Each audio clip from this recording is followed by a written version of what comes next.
Morning guys. Sinubukan kong i-set up tong inverter na gagamitin ko sa Pilipinas. Victron Multi Plus 2GX 48 volts 6,500 watts. Dahil nandito ako sa abroad, wala akong solar panel at wala akong battery, kaya gumamit lang ako ng adjustable power supply para gamitin ko as battery dito sa inverter. Kinunik ko lang, sinet ko sa 53 volts, 8.5 amperes ang maximum. Tapos kinunik ko sa battery terminal ng inverter. Then chinek ko kung may AC output na siya. Meron naman na ito. Tapos kinunik ko yung AC output nya. Sinaksak ko tong isang Victron product na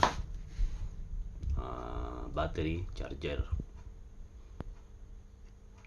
230 volts, 12 volts ang ano niya, ang output 30 amperes. Sinet ko siya as power supply imbis na battery charger para i-power naman tong isang mas maliit na inverter. Ayan yung cable niya.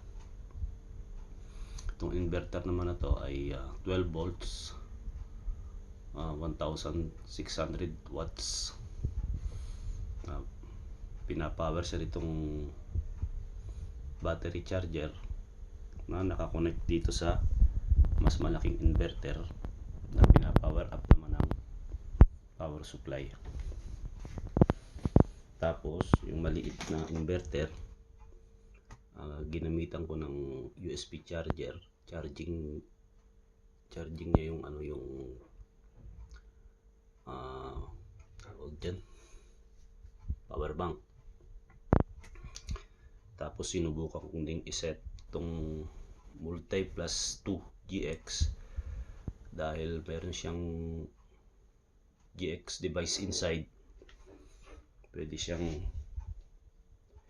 i-monitor online.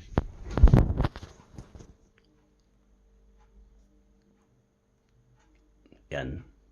Mag-open ka lang ng account sa Victron, sa kanilang BRM portal. Gagawa ka ng account, tapos kahit remotely pwede mo na siyang ma-monitor. Ito yung kanyang activity. Tapos meron siyang, pwede mo siyang gamitan ng, yung iba ginagamitan nila ng separate screen to para ma-monitor. Ako ginamitan ko lang siya ng laptop. Yan, ganyan ang itsura niya pag meron kang external na screen. Yan, parang ganyan. Ayan siya, off-grid. Kumukonsume siya ng, mula dito sa battery, dito sa ginamit kong power supply, kumukonsumo siya ng 76 watts.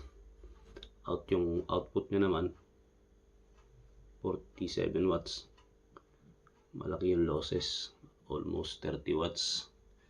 Siguro dahil hindi naman to battery talaga eh, power supply lang. Tapos yung 47 watts niya na yun, na AC load, yun yung Blue Smart. Ito yung charger na nakakonect sa kanya. 47 watts yung kinukonsumo nito.